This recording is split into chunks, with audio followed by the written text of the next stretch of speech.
Hello friend, welcome to online fishery. स्वागत है आपका ऑनलाइन फिशरी। तो फ्रेंड्स, इस वीडियो में हम देखेंगे मैथ के क्वेश्चन जो कि आपके वन रक्षक, जेल प्रहरी और जितने भी एग्ज़ाम आपके जिसमें मैथ आता है उन लोगों के लिए ये मैथ का प्रैक्टिस टेस्ट है। और ये जो टेस्ट है इसमें हम जो है देखिए स्टार्ट कर रहे हैं। तो आज जो है क्वेश्चन थोड़े से नॉर्मल में लूँगा, ओके।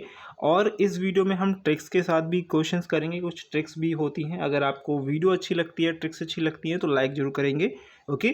चलिए स्टार्ट करेंगे। पहला क्वेश्चन है, वेरी इजी क्वेश्चन है। देखिए क्वेश्चन पूछा है 400 मीटर लंबी ट्रेन 300 मीटर लंबे पुल को 70 सेकंड में पार करती है, तो ट्रेन की गति क्या है, ओके। तो स्पीड का फॉर्मूला क्या होता है? स्पीड का फॉर्मूला होता है speed is equal to distance upon time, okay. तो यहाँ पर हमें क्या निकालना है? स्पीड निकालना है, ओके। अब याद रखिए, जैसे मान लीजिए ये एक पुल है, ओके। ये क्या है? एक ओके, ये जो है एक लंबा पुल है, ओके। पुल नहीं है, पुल है, ठीक है। ओके, ये जो है, ठीक है, ये पुल है एक। और यहाँ पर एक ट्रेन जो है इस प्रकार की, मैं ये बोल देता हूँ ये ट्रेन है, ठीक है, ये ट्रेन है, ठीक है। तो ट्रेन यहाँ से मान ली यहाँ से यहाँ तक है। तो ये एक मिनट रुकिए, सही से बनाने थोड़ा सा बनाना पड़ेगा हमें। एक पुल है इस प्रकार से, मान लीजिए पुल है, ठीक है, ब्लैक में जो है पुल है, ओके। और ये जो है येलो में हमने बना लिया ट्रेन को, ठीक है। ये ट्रेन यहाँ से चल रही है, यहाँ से, ठीक है। तो अब अगर ट्रेन किसको, पुल को अगर पार करेगी तो यहाँ से यहाँ तक पहुँच जाएगी, तभी पार करेगी, एंड वाला हिस्सा यहाँ से तक पहुँच जाएगा। तो याद रखिएगा, तो ट्रेन का और पुल का, यानी कि ये जो पुल है वो 300 मीटर का है और ट्रेन कितना है? 400 मीटर लंबी है। तो ये दोनों प्लस हो जाएंगे, ओके। बोल दिए यहाँ पर। अब आपसे बोला है कि 70 सेकंड में जो है वो एक ट्रेन किसी पोल को पार करती है। पोल मतलब मान लीजिए खंबे को पार करती है। सपोज दैट एक खंबे को वो क्या कर रही है? पार कर रही है। जब वो खंबे को पार कर रही होगी तो याद रखेंगे वो खुद को पार करेगी। क्या करेगी? जब खंबे को पार करेगी तो वो खुद को पार करेगी। तो ये कि स्पीड क्या हो जाएगी? हमारी स्पीड हो जाएगी पूरी डिस्टेंस यानी कि 400, ओके, प्लस 300, ओके, अपॉन आपका जो भी टाइम दिया है। टाइम 70 सेकंड दिया है, 70 सेकंड रख लीजिएगा। यहाँ ऊपर कितने हो गए? 700 हो गया है। नीचे कितना हो गया? 70 हो गया है। काटेंगे तो हमारे पास कितना आएगा? 10 मीटर पर सेकेंड। क्या आएगा? 10 मीटर पर सेकेंड। ये स्पीड आ गई, किस में आ गई? मीटर प्रति सेकेंड में। लेकिन हमें स्पीड दी है किलोमीटर पर घंटा में, तो हम इसे चेंज करेंगे। अब देखिएगा, बहुत सारे स्टूडेंट को कन्फ्यूज़न रहता है कि यार क्या करें यहाँ पर, ओके 5, ओके 18/5 लगाएं या 5/18 लगाएं। तो बहुत इजी है, ओके, कुछ भी नहीं करना होता है। हमें छोटी यूनिट दी है और जाना है हमें बड़ी यूनिट में। क्या दिए? छोटी यूनिट दी है, जाना है बड़ी यूनिट में। तो बड़ी यूनिट का मल्टीप्लाई करेंगे छोटी यूनिट से, ओके, जो भी दिया है, ओके। तो ये 5/18 हो जाएगा। इससे काटेंगे तो 2 आएगा और 18 दूनी कितना होता है? 36 किलोमीटर पर हावर आपका हो जाएगा। तो ऑप्शन कहाँ है? ऑप्शन आ गया आपका ऑप्शन नंबर 4 में, ओके, या डी मान लीजिए, ठीक है। चलिए इसी प्रकार का एक क्वेश्चन और करते हैं। आप लोग करके बताएंगे मुझे क्वेश्चन, कमेंट बॉक्स में कमेंट कर दीजिएगा। लाइव क्लास नहीं है ये, लाइव क्लास भी हम आप लोगों के लिए लेकर आएंगे, आप लोग कमेंट कीजिएगा। क्वेश्चन फिर से दिया हुआ है, 400 मीटर लंबी ट्रेन 500 मीटर लंबे पुल, ओके, पुल को कितने सेकंड में पार कर रही है? 45 सेकंड में। पुल को कितने सेकंड में पार कर रही है? 45 सेकंड में वो पार कर रही है। तो यहाँ पर डिस्टेंस को प्लस कर लीजिए, 500 प्लस 400। बहुत ही इजी क्वेश्चन है ये, कुछ ज़्यादा टफ नहीं है। और 45 सेकंड में ये पार कर रही है। तो यहाँ पर कितना हो गया? यहाँ पर हो गया 900, ओके। ये हो गया 45, ठीक है। कितना हो गया? 45 हो गया, ठीक है। ये 45 हो गया, इसको साइज को मैंने कन्वर्ट कर दिया, ठीक है। ये 45 हो गया है, ओके। काट दिए। 90 दूनी कितने होते हैं? 45 होते हैं। ये 20 आ गया, 20 मीटर प्रति सेकंड आ गया। अब मुझे 20 मीटर प्रति सेकंड में तो चाहिए नहीं है, मुझे किस में चाहिए भाई? मुझे किलोमीटर प्रति घंटे में चाहिए। तो मैं क्या करूँगा? 18/5 का मल्टीप्लाई करूँगा, ये आ जाएगा 4। तो यहाँ से 4 का मल्टीप्लाई करिए किस में? 8 में। 8 चौक 32, 2 आएगा, 3 यहाँ पर आएगा, 7 आएगा। 72 किलोमीटर प्रति घंटा। ऑप्शन कहाँ है? ऑप्शन नंबर 1 में। 72 किलोमीटर प्रति घंटा, option number 1 is the correct answer, ठीक है। चलिए, बहुत ही नॉर्मल क्वेश्चन है, कोई दिक्कत नहीं है, लेकिन प्रैक्टिस जितनी अच्छी होगी उतने अच्छे से आप क्वेश्चन कर पाएंगे। यही नॉर्मल क्वेश्चन आपको एग्जाम में परेशान भी करते हैं, ओके। चलिए तो देखिए नेक्स्ट क्वेश्चन क्या दिया है हमें। यह नियत किया गया था कि 780 रुपये को PQR के बीच 1, 2, 3 के अनुपात में वितरित किया गया है, किया जाएगा, ओके, किया जाए, लेकिन गलती से 1/2, 1/3, 1/4 के अनुपात में वितरित कर दिया गया। तो इस गलती में Q को कितनी हानि हुई है, Q को कितनी हानि, ये क्वेश्चन एग्जाम में आता है, लिख लीजिए, ये क्वेश्चन एग्जाम में आता ही आता है, हमेशा आएगा, ओके। तो यहाँ पर करने का तरीका वही है, P है, Q है और R है हमारे पास, ठीक है। पहले इनका जो अनुपात था वो 1 था, 2 था और 3 अनुपात में था, ठीक है। ये अब इन सबकी ये 3 अनुपात जो यानी कि इनका टोटल यानी कि 1, 2, 3 कितना हो गया, 6 का, 6 की वैल्यू जो दी थी वो 780 दी थी, ठीक है। 6 की वैल्यू कितनी दी, 780 दी थी। मुझे क्या बोला है कि भैया बताइए कि इसमें Q का जो है कितना, जो Q से हमें रिलेशन निकालना है, कितना कम कितना ज़्यादा, पहले कितना था अब कितना हो गया, ये हमें पता लगाना है, ओके। तो हम क्या करेंगे, यहाँ पर रखेंगे 6 में Q की वैल्यू कितनी दी है, 2 रखी है, 2 से इसको काट लेंगे, 3 बार जाएगा, ओके। 3 से काटेंगे, 3 दूनी कितना 6 और 3 6 18, 260। तो Q की वैल्यू पहले कितनी थी, 260 थी, बाद में कितनी हो गई, बाद में आप देखिए एक्चुअल में हुआ क्या है कि यहाँ पर दिक्कत क्या है, 1/2 हो गया ये, ओके। यहाँ पर क्या है, ये 1/3 हो गया है, ठीक है। यहाँ पर क्या हुआ, ये 1/4 हो गया है, गलती से हो गया। अब आप क्या करना है, आपको एलसीएम ले लेना है, क्या कर देना है, एलसीएम कितना आएगा, 12 आएगा, ठीक है। 12 का मल्टीप्लाई कर देना है सब में, यहाँ पर भी 12 आ जाएगा, 12 का मल्टीप्लाई कर देना है, तो कितना आएगा, 6 आएगा, ठीक है। और यहाँ पर कितना आएगा, 3 चौक 12, ओके, ये 4 आएगा, यहाँ पर 3 आएगा, ठीक है। अब इनकी वैल्यू कितनी हो गई, कितनी हो गई आपके 10 और ये 13, 13 की वैल्यू कितनी 78 हो गई, 13 की वैल्यू कितनी 780 हो गई, ठीक है। अब 780 के बीच नीचे 13 लगाइएगा और ये Q की वैल्यू कितनी है, 4 है, तो 4 यहाँ पर रख दीजिएगा, ठीक है। अब काट दीजिए भाई, जल्दी से इसको क्वेश्चन को कर लीजिए, इस पर काट भी हो जाएगा, क्वेश्चन बहुत सिंपल है, चाहे तो आप कैसे भी करें, ओके। 2 तरीके से मैं कर सकता हूँ, लेकिन मैं इसको सिंपल वे में कराना चाह रहा हूँ आप लोगों के लिए। तो कमेंट करिएगा मुझे कि क्वेश्चन अगर समझ में आ रहा है तो जल्दी से कमेंट कर दीजिएगा, ठीक है, ओके। चलिए से बताइएगा मुझे क्या होगा इसका आंसर। अच्छा, इसको काटेंगे तो 13 छक्के और 78 होते हैं, तो 60 आ गया, कितना आ गया, 60 आ गया। 60 का मल्टीप्लाई करेंगे 4 में, तो ये कितना आ गया, 6 चौक 24, 240, ओके। पहले कितना था, 260 था Q, अब कितना है Q, 240 है।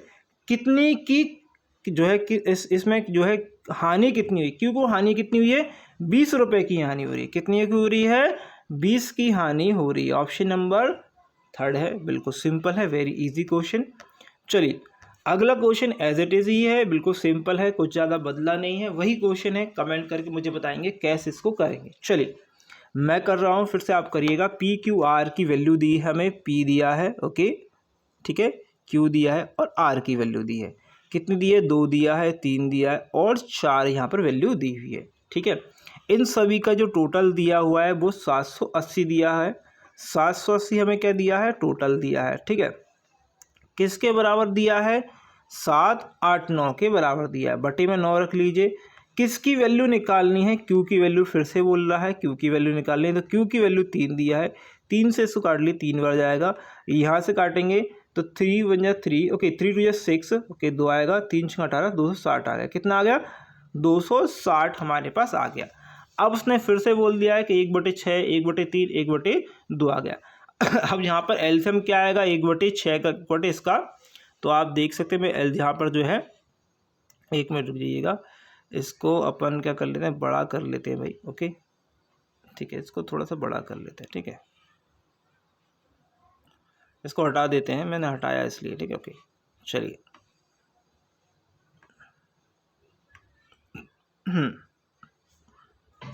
ओके, कितना दिया, 1/6, ठीक है, 1/3, ओके। गलती कितनी कितने की हुई है वो मैं लिख रहा हूँ, ठीक है। अब यहाँ पर जो एलसीएम आएगा वो कितना आएगा, वेरी इजी क्वेश्चन है, एलसीएम कितना आएगा भाई, 6 आ जाएगा, ठीक है। यहाँ पर भी 6 आ गया है, यहाँ पर भी 6 आ गया है, तो अब संख्या कितनी 1 अनुपात में हो गई, 2 में हो गई और ये 3 में हो गई, यही होगी, बिल्कुल सिंपल है, कर लेंगे, बिल्कुल ईजी क्वेश्चन है, ठीक है, ये हो गया। अब ये बराबर आपको पता चल गया कि 6, इनको सबका टोटल करेंगे, यानी इसका टोटल करेंगे तो 6 आएगा, और 6 किसके बराबर, 780 के बराबर है। ओके, हमें क्या पता लगाना है, क्यू की वैल्यू पता लगानी है। क्यू की वैल्यू कितनी है, 2 है। काट दीजिए, यहाँ पर काटेंगे तो ये आएगा 3 और 3 को इससे काटेंगे तो फिर से कितना आएगा, 260 आएगा। ओके, पहले वैल्यू कितनी थी, 260 थी और अभी वैल्यू कितनी है, 260 है। कोई परिवर्तन आया नहीं आया, यानी 0 रुपये का परिवर्तन आया। हानि नहीं हुई ना लाभ हुआ, तो 0 यहाँ पर आंसर हमारा आएगा। वेरी इजी क्वेश्चन है। अच्छा लगा हो तो वीडियो लाइक कर दीजिएगा। इसी प्रकार के क्वेश्चन आपको मिलेंगे इस वीडियो में। ठीक है, चलिए अगला क्वेश्चन क्या है। रमन ने 9 वर्ष बाद ब्याज के रूप में 6,700 का भुगतान किया। उसने पहले 2 वर्षों के लिए 10%, अगले 3 वर्षों के लिए 5% और शेष अवधि के लिए 8% की दर से धनराशि उधार ली। तो उसने कुल कितनी धनराशि उधार ली, कुल कितनी धनराशि जो उधार ली। देखिए उसने क्या करा है, 9 वर्ष के लिए जो है टोटल उसने ब्याज भरा 6,700 रुपये।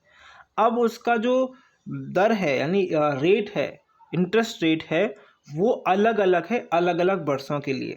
ठीक है, तो हम क्या करेंगे, टोटल इंटरेस्ट रेट निकाल लेंगे कि टोटल इंटरेस्ट रेट कितना है इसका, जो कि पूरे साल 9 साल में लगा। तो मैं क्या करूँगा कि मुझे 2 वर्ष के लिए क्या लगा, मुझे 2 वर्ष के लिए जो 2 वर्ष हुए मेरे, तो उसके लिए कितना इंटरेस्ट रेट लगा, 10 का लगा। ठीक है, अच्छा अगले 3 वर्ष के लिए इंटरेस्ट रेट मुझे कितना लगा भाई, अगले 3 वर्ष के लिए 5 का लगा। अगले वर्ष के लिए यानी कि शेष वर्ष कितने बचे हैं, तो देखिए टोटल 9 थे, यहाँ पर 3 और 2 कितने, 5 हो गए, बचेंगे 4 वर्ष। ठीक है, तो अगले 4 वर्षों के लिए 8% का जो ब्याज लगा मुझे। ठीक है, ये परसेंटेज में है। ठीक है, ये भी परसेंटेज में। अब 2 का 10 से गुणा करेंगे तो 20% हो गया, इससे करेंगे तो ये 15% हो गया, इससे करेंगे तो ये 32% हो गया। कितना हो गया, 32% हो गया। टोटल करेंगे 67%। अब ये 67% ब्याज है, क्या है, ब्याज किसके बराबर होगा, 66,700 के बराबर होगा। यानी 1% की वैल्यू जो है आपके पास कितनी होगी, 100 होगी। ओके, अब पूछा क्या है, कुल धनराशि क्या है। तो धनराशि क्या होती है भैया, कोई भी धनराशि जो होती है खुद में अपने आप में 100% होती है। कितनी होती है, 100%। यहाँ 2 जीरो बढ़ा दी तो जहाँ भी 2 जीरो बढ़ा दी और आपका आंसर आएगा 10,000। क्या आ गया, 10,000 is the correct answer. Option number 3 is the correct answer. Okay, चलिए ओके अगला क्वेश्चन देखेंगे। यहाँ पर ये रहा आपका अगला क्वेश्चन है, same as it is question है, करके दिखाएंगे, कमेंट करेंगे, क्वेश्चन अच्छा लगे तो लाइक कर देंगे। क्वेश्चन है, 9 वर्षों के बाद ब्याज के रूप में 13,300 का भुगतान किया गया। उसने 2 वर्षों के लिए 6%, 3 वर्षों के लिए 9%, शेष अवधि के लिए 14% की दर पर जो है उधार लिया था। तो उसने कुल धनराशि कितनी ली थी। ओके, तो वेरी इजी क्वेश्चन है, देखिएगा पहले 2 वर्षों के लिए 6% के ब्याज पर, अगले 3 वर्षों के लिए 9% के ब्याज पर, अगले वर्षों के लिए 3 और 2 5 कितने बचेंगे, 4 वर्ष के लिए कितने, 14% के ब्याज के दर पर उसने ली। कर दीजिए, 6 दूनी 12 के हिसाब से लिया। ओके, 9 तिये 27 यहाँ पर आएगा। ओके, 14 का यहाँ पर करेंगे तो कितना आएगा, चौके 4 16। ओके, और 4 और 1 5 56 आएगा यहाँ पर। ओके, तो ये सब परसेंटेज में है, इनको जोड़ेंगे तो कितना आएगा भाई, ये आएगा 95। ओके, 95%। ओके, कितना आ गया, 95% आएगा। ये किसके बराबर आएगा, 13,300 जो उसने ब्याज दिया है। ओके, अब एक चीज़ बताइएगा, इस क्वेश्चन को बहुत इजीली आप कर सकते हैं, कुछ भी इसमें है नहीं है, लेकिन फिर भी बहुत सारे स्टूडेंट बोलेंगे कि यार इसको करने में हमारे दिक्कत होगा, इसको काटेंगे कैसे। कुछ नहीं करना है, देखिए काटना नहीं है।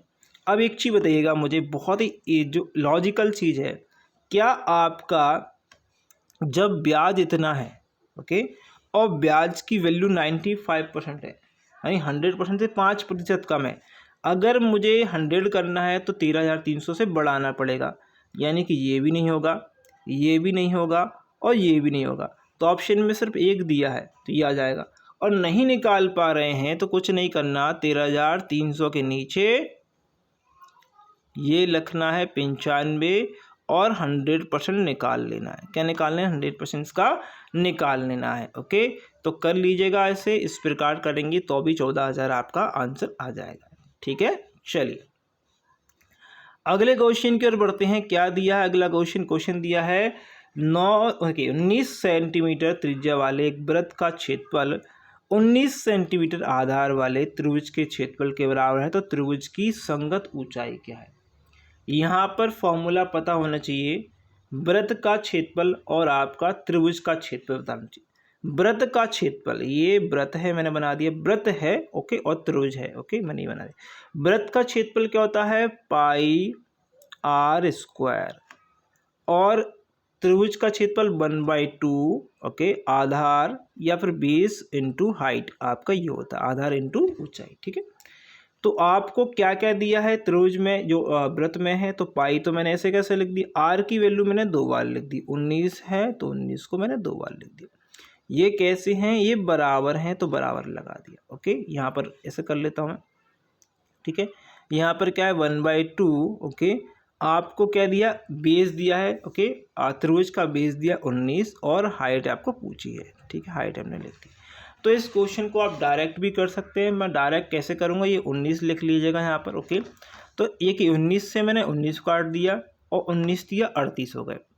ये 38 पाई जो है हमारा एच की वैल्यू हो गई, क्या हुई 38 पाई एच की वैल्यू हो गई। जब भी ऐसा क्वेश्चन आ जाए, त्रिभुज और वृत्त एक समान आ जाए, उनका क्षेत्रफल आ जाए, तो जो भी वैल्यू दी हो उसका दुगना कर दीजिएगा और पाई लगा दीजिएगा। अगर सेम सेम दी हो, नहीं दी हो तो काट लीजिएगा, ठीक है। सिंपल आंसर हमारा हो गया, ठीक है। चलिए अगले क्वेश्चन की ओर बढ़ते हैं। ये रहा आपका अगला क्वेश्चन, सेम क्वेश्चन है, कमेंट करके मुझे बताइएगा क्या आंसर इसका आएगा, जल्दी से कमेंट करेंगे। 8 सेंटीमीटर त्रिज्या वाले वृत्त का क्षेत्रफल 8 सेंटीमीटर आधार वाले त्रिभुज के क्षेत्रफल के बराबर है, त्रिभुज की ऊंचाई क्या है। बहुत सिंपल, तो ये पाई हो गया, ठीक है। 8 को हम 2 बार लिख दिया मैंने, कोई दिक्कत, किसी को प्रॉब्लम अब नहीं आ रही होगी ओके। तो वृत्त का क्षेत्रफल पाई आर स्क्वायर ओके, अब त्रिभुज का क्षेत्रफल 1/2 ओके, आधार इंटू ऊंचाई होता है, तो 1/2 हो गया, आधार आपका 8 दिया है ओके। अच्छा ये क्या दिया है आपका, आधार दिया है, ठीक है, 8 दिया है और हमको ऊंचाई निकालनी। 8 से मैंने इस 8 को काटा, यहाँ से यहाँ पर प्लस करेंगे तो 16 आएगा और पाई ऑलरेडी यहाँ पर है, तो क्या हो गया 16 पाई, ऑप्शन नंबर 1 ही हमारा करेक्ट आंसर है, ठीक है। चलिए अगले क्वेश्चन की ओर बढ़ते हैं। ये रहा आपका अगला क्वेश्चन। एक पुस्तकालय में कहानी की पुस्तकों की संख्या से गैर कहानी पुस्तकों की संख्या का अनुपात 4 कितना है 5 है, 5 था, और कहानी की पुस्तकों की कुल संख्या 900 थी। जब कहानी की कुल की कुछ और किताबें जो है खरीदी गई, तो अनुपात 8 से 9 हो गया, 8:9 हो गया। खरीदी गई कहानी किताबों की संख्या अब कितनी है, पहले 400 थी लेकिन अब कितनी है वो बतानी है। देखिए मैंने कहा कहानी की किताबें और गैर कहानी किताबें, पहले अनुपात था 4:5 था, 4 की वैल्यू थी 900, कितनी थी 4 की वैल्यू थी 900, ठीक है। अब आपको क्या करना है, अब जो बाद में जो वैल्यू होगी वो 8:9 हो गई। देखिए एक दिक्कत हमारे पास क्या है, बहुत बड़ी दिक्कत होती है, स्टूडेंट को समझ में नहीं आता है क्या करना है इस क्वेश्चन में। जब भी अनुपात वाले क्वेश्चन आए, पहले कुछ अनुपात था बाद में कुछ अनुपात था ओके। अगर दोनों का अनुपात चेंज करने के लिए बोला है तो कोई दिक्कत, तो आपको क्वेश्चन इतना ज़्यादा टफ नहीं होता है ओके। लेकिन अगर उसने बोला है कि कहानी वाली किताबों की ही संख्या मैंने चेंज करी, यानी कि बिना कहानी गैर कहानी वालों की नहीं करी, तो मुझे ये वाली जो वैल्यू है वो सेम रखना है, पहले भी सेम रखना है अभी भी सेम रखना है। जो मिश्रण वाले क्वेश्चन है वो भी सेम इसी प्रकार से होते हैं, है ना, मिश्रण में कि बाद में भी मिश्रण, बाद में जैसे पानी नहीं मिलाया गया तो पानी बाद में भी उतना ही रहेगा और पहले भी उतना ही रहेगा, ठीक है ओके। तो यहाँ पर हमें क्या करना है, सेम रखना है। सो सेम रखने के लिए कुछ नहीं करना होता है, हमें यहाँ पर इंटू कर दिए 9 का, यहाँ पर इंटू कर दीजिए 5 का ओके, ठीक है, ये कर देंगे। तो यहाँ पर देखिएगा, यहाँ पर कितना 9 चौक 36 हो जाएगा ओके, यहाँ पर 9 5 45 हो जाएगा, 8 5 40 हो जाएगा ये यहाँ पर ओके, 9 5 45 हो जाएगा। यानी कि जो वैल्यू है वो गैर कहानियों की कितनी है हमारी सेम हो गई। ये पहुंच गई नहीं पहुंच गई, सेम पहुंच गई, है ना। अब देखिएगा गैर कहानी वाली हटा दीजिए। क्यों हटा दीजिए? बहुत ही सिंपल चीज़ है कि इससे हमसे पूछा ही नहीं है क्वेश्चन, ठीक है। क्वेश्चन पूछा है कहानी वालियों से। कहानी वाली में डिफरेंस देखिएगा, डिफरेंस आ रहा है 4 का। कितने का डिफरेंस आ रहा है? 4 का। यानी कि 4 किताबें जो हैं उसने खरीदी होंगी, 4 किताबें उसने खरीदी होंगी। और टोटल किताबें जो हैं वो टोटल किताबों, पहले जो टोटल किताबें थी उनकी मूल्य था 900। ओके, 900 किताबें थी और 900 किताबें का जो औसत आ रहा है, यानी कि जो आपका रेशो आ रहा है वो 36 आ रहा है। निकालना किसका है? 4 किताबों का। और का निकालना क्या पूछा है? खरीदी गई किताबों की जो है कितनी जो है संख्या है खरीदी गई, ना कि टोटल किताब। जो टोटल किताब है वो नहीं, खरीदी गई किताबों की संख्या आपको पता करनी है। खरीदी कितनी है? 4 खरीदी, 4 बढ़ रही हैं तो 4 खरीदी होंगी। तो 4 नाम 36 और 9 से काटेंगे 100 आ जाएगा। 100 इज दी करेक्ट आंसर। तो 100 किताबें खरीदी गई होंगी। कौन सी? कहानी वाली किताबें। Option number 2 is the correct answer. चलिए अगले क्वेश्चन करेंगे। देखिएगा इस क्वेश्चन करके दिखाइएगा, same as it is question है। कमेंट करके मुझे बताइएगा क्या इसका आंसर होने वाला। बहुत अच्छा क्वेश्चन है, सिंपल क्वेश्चन है। एक पुस्तकालय में कहानी की पुस्तकों की संख्या गैर कहानी की पुस्तकों की संख्या के 4/5 का अनुपात है। तो ये कहानी हो गई, ये गैर कहानी हो गई। अनुपात 4 हो गया और ये 5 हो गया, ठीक है।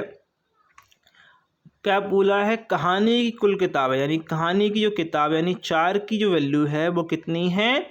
240 है, ठीक है। थी जब कहानी की कुछ किताबें को और ख़रीदा गया तो अनुपात हो गया 6 और 5 का, ठीक है। तो खरीदी गई किताबों की संख्या कितनी है? कहानी की किताबों की संख्या कितनी? अब यहाँ पर एक चीज़ दिक्कत क्या देती है, स्टूडेंट कहेगा यार ये तो सेम आ गया, बिल्कुल सेम आ गया। अब हमें कुछ करने की ज़रूरत ही नहीं है। जब सेम आ जाए तो कुछ करने की ज़रूरत नहीं है, क्योंकि उसने पहले ही बोल दिया कि यार गैर कहानी की किताबें हमने खरीदी नहीं, सिर्फ कहानी की किताबें खरीदी और कहानी की किताबों में हमने रेशो को चेंज किया है। तो यहाँ पर कितनी किताबें खरीदी गई हैं भैया? 2। ओके, मतलब 2 कहानी किताबें प्लस हुई हैं। कितनी की? 2 कहानी किताबें प्लस हमारे पास हुई हैं। ओके, अब देखिए 240 की जो वैल्यू है वो किसके बराबर है? आपके 4 के रेशो के बराबर है। निकालने कितनी है हमें? 2 किताबों का ही हमें जो है वैल्यू चाहिए। ओके, तो काट दीजिए, इसको काटेंगे 2 तो 2 से काटेंगे 1, ये 2 और ये 0, तो 120 हमारे आंसर आएगा। 120 is the correct answer. Okay, चलिए अगले क्वेश्चन की ओर बढ़ते हैं। ये रहा आपका अगला क्वेश्चन। कमेंट कर दीजिएगा, वीडियो अच्छा लग रहा है लाइक कर दीजिएगा। देखिए क्या क्वेश्चन है। एक विक्रेता ने 1 रुपये में 10 टॉफियाँ खरीदी तो 25% लाभ कमाने के लिए उसे 1 रुपये में कितनी टॉफ़ी बेचनी चाहिए? देखिए सिंपल चीज़ है कि उसको 25% का लाभ चाहिए, ठीक है। तो 25% होता क्या है? यह होता है 1/4, ठीक है। 1/4 का मतलब पहले कोई चीज़ 4 रुपये की थी और मैंने उसको 5 रुपये में बेच दिया, यानी कि उसका कॉस्ट प्राइस क्या था भैया? उसका कॉस्ट प्राइस था 4 और सेलिंग प्राइस है 5। SP इसका 5 है, कॉस्ट प्राइस इसका CP आपका 4 था, ठीक है। ये प्राइस है। ओके, अब प्राइस का जब मैं उल्टा करूँगा, क्या करूँगा? उल्टा करूँगा तो ये हो जाएगी वस्तु। क्या हो जाएगी? ये हो जाएगी वस्तु। वस्तु मतलब जो चीज़ है ना, जैसे पेन है, टॉफियाँ, जो भी है, जो हो जाएगी वस्तु, ठीक है। वस्तु का मतलब है, कहने का मेरा मतलब है, अगर जैसे मान लीजिए कि आपसे मैंने बोला कि कोई चीज़ 4 रुपये की थी, मैंने 5 रुपये बेची तो मुझे 25% का लाभ हुआ। अब वस्तु का हम ऐसे लगाते हैं पता, कोई मेरे पास 5 जो है टॉफ़ियाँ, 1 टॉफ़ी है, 5 टॉफ़ी है, 2 है, 3 है, 4 है, ये 5, मेरे पास 5 टॉफ़ियाँ हैं। मुझे इस पर 25% का लाभ चाहिए, तो मैं क्या करूँगा? मैंने कहा ये 5 टॉफ़ी में से 1 टॉफ़ी में नहीं बेचूँगा 4 टॉफ़ी बेचूंगा और सभी की वैल्यू जो है 1-1 रुपये थी तो मैं वही रखूँगा, लेकिन 5 रुपये की टॉफ़ी को 5 रुपये में नहीं बेचूंगा, बल्कि मैं क्या करूँगा, 5 रुपये की टॉफ़ी को 4 रुपये बेचूंगा। समझिएगा बात। जो टोटल 5 टॉफ़ी हैं उनको मैं वही भाव पे बेचूंगा जो मतलब जैसे मतलब मैंने कहा ये मैंने आपसे बोला कि भैया मेरे पास 10 चीज़ें हैं, ठीक है, 10 चीज़ों की वैल्यू 10 रुपये है, 10 चीज़ों की वैल्यू का 10 रुपये है, तो मुझे 25% इस पर लाभ कमाना है। कितना कमाना है? 25% लाभ कमाना है। तो मैं आपके रुपए नहीं बढ़ा रहा हूँ कि भैया मैं आपको रुपए नहीं बढ़ा रहा हूँ, उतना ही रख रहा हूँ, लेकिन मैंने एक चाल फेरी कर दी आपके साथ में। मैंने 10 रुपये में 10 चीज़ें नहीं दी आपको, 10 रुपये में 8 ही चीज़ दी, 2 मैंने रख ली। तो 2 जो मैंने रखी उसका भी कुछ ना कुछ वैल्यू होगा, उसको मैं बेचूंगा बाद में। तो जो बेचूंगा मतलब मेरे पास 2 वैल्यू बच गई, वो मेरा 25% प्रॉफिट है। मेरा 25% वो क्या है? प्रॉफिट है। अब आपको समझ में आया होगा। अगर अभी भी नहीं आया है तो वीडियो एक बार देख लीजिएगा अच्छे से। बहुत ही इम्पॉर्टेंट चीज़ मैंने यहाँ पर आपको ये सिखाई है, बताई है। ओके, तो यहाँ पर ये चीज़ समझ में आ गई होगी आई थिंक आपको, ठीक है। अब यहाँ पर हमारे पास ओके चलिए, अब एक चीज़ हमारे पास क्या मिल गई, देखिए ये जो 5 था, ये वस्तु 5 थी और हमारे पास वस्तु ये थी 5 थी। ये 5 वस्तुओं का जो 5 वस्तुएं थी वो कितनी थी? 10 थी। 5 वस्तुएं या 5 रुपये मान लीजिए कितनी थी? 10 थी। 5 वस्तुओं की वैल्यू 10 रुपये, 10 टॉफ़ी थी। ओके, तो यहाँ पर कितने का मल्टीप्लाई करना होगा? 2 का। अब देखिए ये जो चीज़ समझने वाली होगी जो मैंने आपको समझाई, लेकिन आप इसको फास्ट ट्रिक से कैसे समझ सकते हैं? कुछ नहीं करना होता है जो कॉस्ट जो आपकी वस्तु आई है वो आपको यहाँ पर वस्तु से ही आपको मल्टीप्लाई कर देना है। वस्तु कितनी? 10 है, तो 10 ही टॉफ़ी हैं, तो 10 को यहाँ पर रख देना और पता करना ये किसका मल्टीप्लाई, कितने का मल्टीप्लाई। 5 में 2 का मल्टीप्लाई करेंगे 10 आएगा। इसी प्रकार आप क्या करेंगे, यहाँ पर भी 2 का मल्टीप्लाई करेंगे तो 8 आएगा, यानी कि इसका आंसर कितना होगा? 8 होगा। क्या होगा? 8 होगा। बहुत ही सिंपल क्वेश्चन था। आपको क्या करना है, 10 रुपये के भाव से 8 चीज़ें बेच देनी है तो आपको 25% का लाभ हो जाएगा। Very easy question. अब इसको आई थिंक समझ में आ गया होगा आपको। अगला क्वेश्चन यही है, तो करके मुझे बताना है। चलिए ओके, ये रहा आपका क्वेश्चन।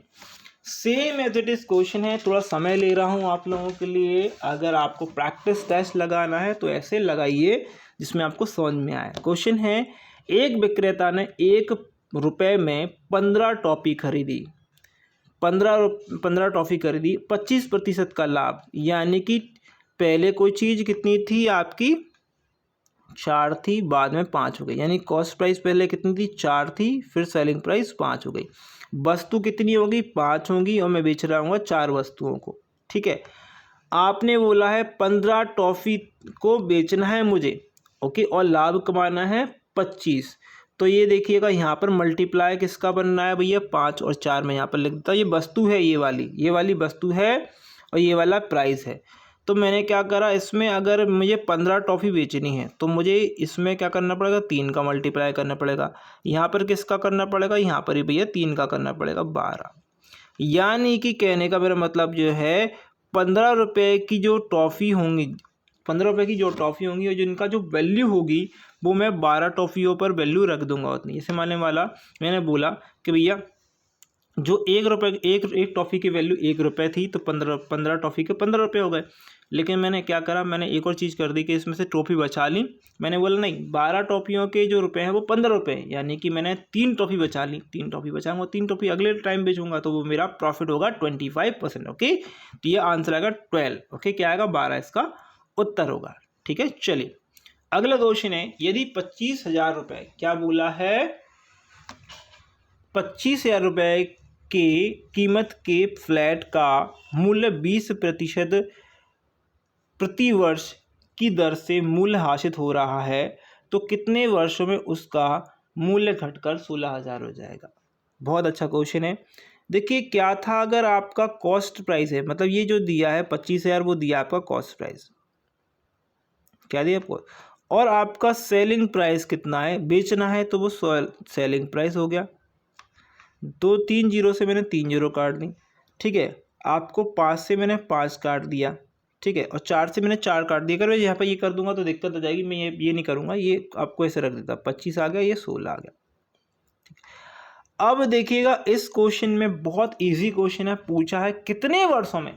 जब भी ऐसा आ जाए कितने वर्षों में, तो एक सिंपल फॉर्मूला होता है कि कॉस्ट प्राइस और सेलिंग प्राइस को ऐसे अनुपात में काट लीजिए, सेलिंग प्राइस और कॉस्ट प्राइस को ऐसे अनुपात में काट लीजिए कि जिनका जो मतलब जो स्क्वायर रूट है, यानी कि इनका स्क्वायर करें तो वो क्या है, वैल्यू सेम आए। मतलब कि अगर मैं 25 का स्क्वायर करता हूँ, मतलब 25 किसका स्क्वायर है, 25 जो है 5 का स्क्वायर है, कितना आ रहा है, क्यूब आ रहा है 16, ओके सॉरी स्क्वायर नहीं, सॉरी क्यूब रूट नहीं, स्क्वायर है भैया, ओके।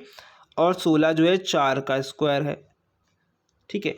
तो ये वैल्यू कितनी है, 2 है। ये 2 क्या है, ये 2 ही आपका वर्ष है।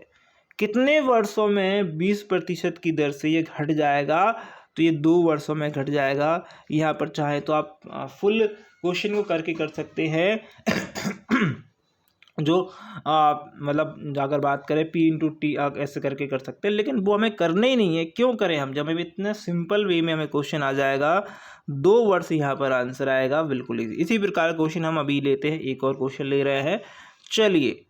क्वेश्चन है 70, ओके, कायदाई सैकड़ा, 1000, 10,000, लाख, 10 लाख, 70 लाख की कीमत का एक फ्लैट था, 20% उस पर हानि हो रही है प्रति वर्ष में, ओके, मतलब घट रही है उसकी वैल्यू, और वो बिच रहा है 35,84,000 रुपये में। तो आपको ये बताना है कितने वर्षों में ये इसकी इतनी वैल्यू हो गई है, ओके, घट गई है। 70 लाख को मैं 7 3 0 लिख देता हूँ, क्योंकि यहाँ पर भी 3 0 लिखी है।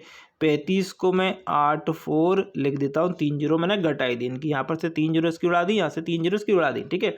आप भी ऐसे ही करिए एग्जाम में। 7 से काटेगा 1, ये 0, ये 0, ये 0, ओके। 7 7 पन्ना 35, 7 एकम 7, 7 दूनी 14। अब आप यहाँ पर एक चीज़ देखिएगा, तो ये 10 का क्यूब है,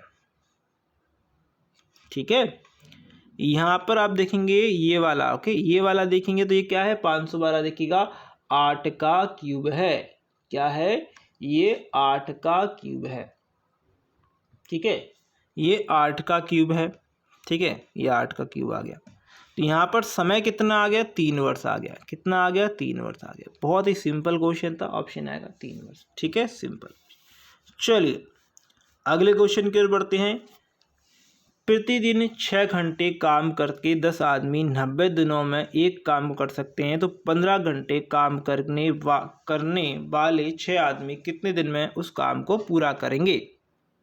6 घंटे प्रतिदिन काम करते हैं, 10 आदमी काम कर रहे हैं और 90 दिन में काम पूरा हो रहा है, ठीक है। 15 घंटे काम कर रहे हैं कुछ लोग, ओके। 6 आदमी काम करते हैं, दिन का नहीं पता है, D2 लिख दिया मैंने, काट दीजिए भैया, 15 छक्के 90, ओके, ये हो गया। 6 से 6 को काट दीजिए, 10 का इंटू इसमें कर देंगे तो कितना आएगा। अच्छा इसको एक मिनट रुकिएगा, इसमें थोड़ा सा हमें कन्फ्यूज़न हो रहा है। अच्छा ये आएगा तो 60 आ जाएगा। अच्छा 600 का को आएगा भाई, 6 तो दिया, 60 ही तो आएगा ना, हाँ 60 आएगा। Option number 3 is the correct answer. Easy question. चलिए कुछ इजी क्वेश्चन रखे हैं मैंने आज, लेकिन कल से टफ ही होने वाले हैं, ओके। यदि प्रतिदिन 8 घंटे काम करते हैं, 10 आदमी काम कर रहे हैं और 80 दिन में टोटल काम हो रहा है, ओके, तो ये जो है किसके बराबर, एक काम कर सकते हैं प्रतिदिन, तो 16 घंटे काम करते हैं कुछ लोग, ओके, और 10 व्यक्ति हैं, यहाँ 10 आदमी हैं, ओके। दिन का नहीं पता है तो D2 लिख दीजिए, इससे 0 को 0 काट दीजिए, इससे काटेंगे तो ये 4 ही आ जाएगा, कोई मतलब ही नहीं था, ओके। 4 से इसको काटेंगे, 4 चौक 16 आएगा, 4 से इसको काटेंगे 2 बार जाएगा, और 10 दूनी 20, कितना आ जाएगा, 20 दिन, कितना आ गया, 20 दिन। बहुत ही सिंपल क्वेश्चन, इसको भी आंसर कर दीजिए। चलिए ओके, चलेंगे अगला क्वेश्चन क्या है। P, Q और R प्रकार की प्रत्येक वस्तु का मूल्य 200, 300 और 400 रुपये है। सुरेश 2000 रुपये में 1, 2, 3 के अनुपात में प्रत्येक प्रकार की वस्तु खरीदता है। उसने Q प्रकार की जो वस्तु हैं वो कितनी खरीदी वो बतानी है, ओके। P प्रकार की वस्तुएं हो गई, Q प्रकार की हो गई और R प्रकार की हो गई। इन पर खर्च कर रहा है 200 खर्च कर रहा है पी पर, इस पर कर रहा है आपका, ऐसे कर लेता हूँ मैं, ठीक है, कोई दिक्कत है ना। ये कर रहा है 300, ये कर रहा है 400। अनुपात में कितना, रेशो इसका 1 है, इसका 2 है, इसका 3 रेशो में कर रहा है, ठीक है। इस रेशो में जो है वो पैसे खर्च कर रहा है ना। अब मुझे ये बताइएगा, इसको अगर मैं ऐसे लिखता हूँ, ये आएगा 200, ठीक है, ये आएगा 600, ये आएगा 1200। इन सबको मैं टोटल करूँगा, यानी नीचे वाले को टोटल कर दूंगा तो मेरे पास 2000 हो गया।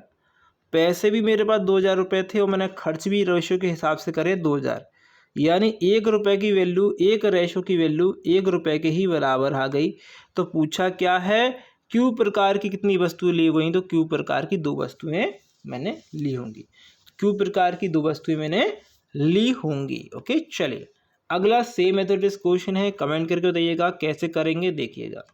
पी क्यू आर का जो मूल्य है वो 200, 300, 400 है।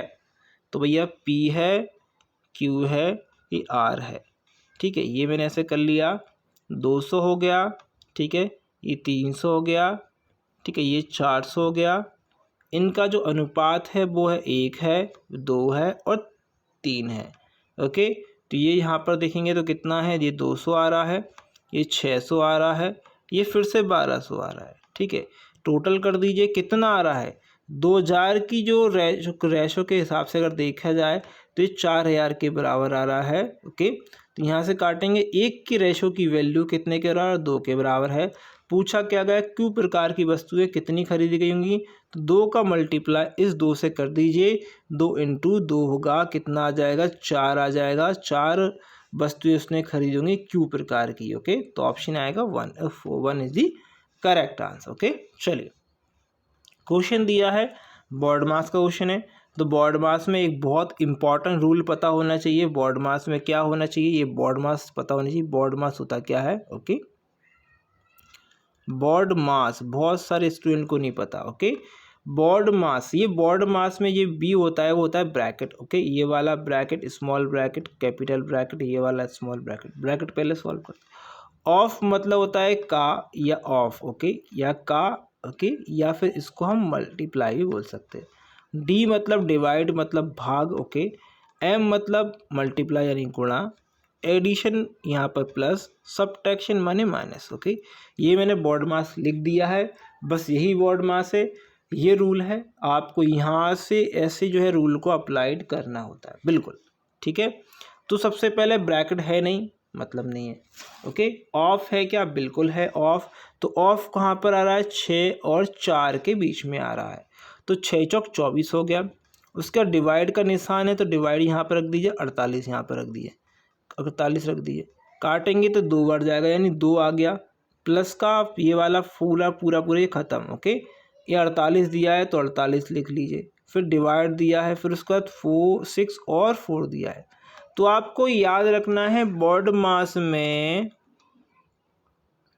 ठीक है, बॉडी मास में पहले मल्टीप्लाई हो रहा है या डिवाइड हो रहा है, तो पहले डिवाइड होगा। तो 6 का डिवाइड यहाँ पर करेंगे तो कितना आएगा, 6 8 48। ओके, फिर यहाँ पर 4 से मल्टीप्लाई करेंगे, कितना आएगा, 32 आएगा, और ये वाला 2 यहाँ पर प्लस हो जाएगा, ठीक है, इतना आ गया 34 आ गया। आंसर कितना है, 34। Option number 2 is the correct answer, ठीक है। चलिए अगला क्वेश्चन देखेंगे, करेंगे, जल्दी से कमेंट कर दीजिएगा, बहुत ही अच्छा क्वेश्चन है, कमेंट कर दीजिएगा कैसे करना है, ये मैंने बता दिया आप लोगों के लिए, जल्दी से कमेंट करिए। चलिए सिंपल क्वेश्चन है, इजी क्वेश्चन है, करके दिखाइएगा। ऑफ दिया है, सबसे पहले कर लेंगे ऑफ को, 12 तिया 36, और ये अब जो 36 आ जाएगा, ये दिया है डिवाइड, तो इसके नीचे ये आ जाएगा 72। तो 72 दो, ओके, 36 दूनी कितने होते हैं, 72, तो 2 आ गया, प्लस का यहाँ पर 2 दे रखा है, डिवाइड दे रखा है, फिर उसका 12, ओके सॉरी 12 मल्टीप्लाई 3 दिया है। तो आप पहले क्या करेंगे, इसको इससे काटेंगे, मल्टीप्लाई को करेंगे, कंप्लीट है ना। तो कितना आ जाएगा भाई, जल्दी से बताइएगा कितना आ जाएगा। आप देखेंगे, इसको मैं ऐसे कर लेता हूँ, 2, इसको मैंने ऐसे कर लेता हूँ, 2 तो दिए, ये 2 तो हटा लीजिएगा, ठीक है। ओके, ये 2/12 है, ओके, और ये 3 है, ओके, तो इसको काटेंगे तो ये कितना 6 बार, ओके। यहाँ से इसको काटेंगे तो कितना आएगा, ये आएगा आपका 2 बार, ओके। और यहाँ पर 2 कितने 2 डिवाइड बाई 1/2 है, कहता है 2 + 1/2, ओके। ये है, या तो ये सही आंसर है आपका, यानी कि आपका कितना, या तो ये आपका आंसर आएगा, या फिर आप क्या कर सकते हैं, इसका यहाँ पर मल्टीप्लाई कर दिए, 2 दूनी 4 और 1 5, 5/2 आपका आंसर आएगा। तो 5/2 है क्या, नहीं है, तो हमारा आंसर आएगा नॉट गिवन, ओके। चलिए अगला क्वेश्चन का आंसर देख क्वेश्चन करेंगे। ये रहा आपका अगला क्वेश्चन। 15 श्रमिक 10 दिनों में 18,000 रुपये कमा सकते हैं। जब भी रुपए वाली बात आ जाए, काम वाली बात आ जाए, कितना काम कर लेते हैं वो, ठीक है। 10 दिन में 20 काम कंप्लीट कर लेते हैं, 30 दिन में इतना काम, जब काम वाली बात आ जाए, रुपए वाली बात आए, तो वो रखेंगे हम नीचे। तो 15 श्रमिक हैं, 10 दिन में काम हो रहा है, और 10 दिनों में वो 1800 रुपये का काम कर रहे हैं, ओके। तो 8 श्रमिक जो है 8 दिनों में 5 श्रमिक, ओके, की कमाई कितनी होगी, यानी कि उनका जो है जो W2 है वो कितना होगा, नहीं पता है, निकाल लीजिए। 5 दूनी 10, 2 चौक 8, ओके, 4 आ गया, ओके। अब इसको निकाल लीजिए, बहुत इजी क्वेश्चन है, इससे ज़्यादा कुछ टफ है भी नहीं, बहुत ही सिंपल है, मतलब इससे सिंपल तो कुछ भी नहीं है, ओके। करेंगे भैया, कर दीजिए, ओके। इसको करेंगे तो आप बिल्कुल सिंपल 5 से काट दीजिए, 5 दिया 15, ओके। 5 से 15, यहाँ पर कितना आएगा आपका 3 आएगा, 5 30, ओके, 0 आएगा। 3 से काट दिए फिर से, ये 3 एकम 3 3 है, और यहाँ पर आएगा 0, ओके। कर दीजिएगा 120, इसका मल्टीप्लाई करेंगे तो आपको कितना आएगा, ये आएगा 480, ठीक है। तो कितना आ गया 480, ऑप्शन कहाँ दिया, ऑप्शन नंबर 2 में, ठीक है। चलिए सिंपल क्वेश्चन है, प्रैक्टिस करनी है, लेकिन हमें क्या करनी है, प्रैक्टिस करनी है। क्वेश्चन अगला है, 16 श्रमिक हैं, 10 दिनों के लिए 2400 रुपये में काम करते हैं। 16 श्रमिक हैं हमारे पास, 10 दिनों के लिए काम कर रहे हैं, उनको रुपए मिल रहे हैं 2400, ठीक है। और 8 दिनों में 5 श्रमिकों को कितने रुपए मिलेंगे, ये आपको पता करना है, ओके। काट दिए, 5 दूनी 10, ओके, ये काट दिया हमने, ओके। 4 चौक 16, ओके, 4 दूनी 8, ये 2 से 2 काट दिए, इससे इसको 6 चौक 24, जो ये आ गया 600। तो आंसर कितना आ गया, 600 आ गया, कितना आ गया, 600 आ गया। ऑप्शन कहाँ दिया है, 3rd में दिया है, ठीक है। चलिए ओके, अगला देखिए क्वेश्चन दिया है, एक हैंडबैग पर 25% की छूट थी, यानी डिस्काउंट था। मधु ने हैंडबैग खरीदा, उसने नगद भुगतान करने पर 10% की और छूट मिल गई। देखिए उस पर डिस्काउंट 25% पहले से था, और अगर अभी इंस्टेंट आप जो है पैसे देते हैं, आपकी जेब में से निकाल के मुझे कैश दे देते हैं, तो मैं 10% की और छूट दे दूंगा।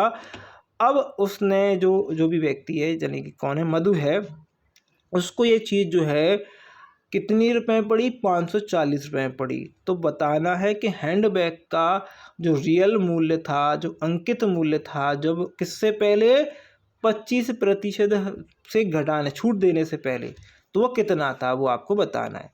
तो देखिए मैंने बोला कि हैंडबैग का जो पहले रुपए थे वो 100 रुपये थे। कितने रुपए थे भैया, पहले जो थे वो 100 रुपये का हैंडबैग था, ठीक है। मैंने 25% की छूट दी, कितने की, 25%, यानी कि मैंने 75% में बेचा होगा, कितने में, 75% में। अब इस 75% पर ही मैंने 10% का डिस्काउंट दे दिया, यानी 75 में से मैंने 7.5 घटा दिया। तो 0.5 घटाएंगे तो कितना, यहाँ पर आएगा 5, ओके। यहाँ पर कितना आएगा, यहाँ पर आएगा आपका, ओके, ये 7 आएगा, यहाँ पर 6, 67 पॉइंट कितना आ गया आपका 5 आ गया। ये 67.5 किसके बराबर होगा, जो उसने रुपए दिए होंगे, यानी 540 के बराबर, ठीक है। कितने के बराबर, 540 के बराबर होंगे, ठीक है। कितने, 540। हमें क्या पता करना है, हैंडबैग का टोटल मूल्य बात करना है। तो टोटल मूल्य कितना होता है, सिंपल क्वेश्चन, टोटल मूल्य भैया उसका क्या होगा, टोटल मूल्य मतलब उसका 100%, टोटल मूल्य मतलब उसका 100% होगा। तो हमें क्या निकालना है, 540 का 45 खुद कितना परसेंट था, 67% था, पॉइंट लगाया है, तो पॉइंट हटा देता हूँ मैं यहाँ पर, और इसका एक ज़ीरो बढ़ा देता हूँ यहाँ पर कि 100% हमें निकालना है। ठीक है, अब इसको आपको सॉल्व करना पड़ेगा। ठीक है, क्या करना पड़ेगा, सॉल्व करना पड़ेगा। 25 चौक 100, ओके, 25, ओके, 25 दूनी 50 और 25 पंजे 175, ओके, कितना, 25 नहीं, 25 पंजे 25 सत्ते 175, ओके, ये हो गया। 27 से काट दी, 27 दूनी तो 74 होते हैं, 200 आ जाएगा, बिल्कुल सिंपल हो गया मेरा क्वेश्चन। और 200 ये 800 हो गया, कितना हो गया, 800 हो गया, 800 हो गया। आंसर कितना है, 800, ऑप्शन नंबर 4। क्या हो गया, ऑप्शन नंबर 4, यानी 800 रुपये की वैल्यू थी उसकी, घटा बटा कर जो भी कर 540 में उसने ले ली। ओके, तो आई थिंक ये वीडियो आपको अच्छी लगी। वीडियो अच्छी लगी है तो इसको लाइक कर दीजिएगा, शेयर कर दीजिएगा। अगर अभी तक आपने वीडियो देखी है तो एक लाइक कर ही दिया होगा। आपसे आशा इतनी है कि हम जब इतनी मेहनत कर रहे हैं तो आप एक लाइक तो आप कर दीजिए, कर सकते हैं। ओके, और इस अगर वीडियो को शेयर नहीं किया है तो शेयर भी कर दीजिए। Thank you for watching this video. बस आपके एग्जाम के लिए, आपके रिजल्ट के लिए।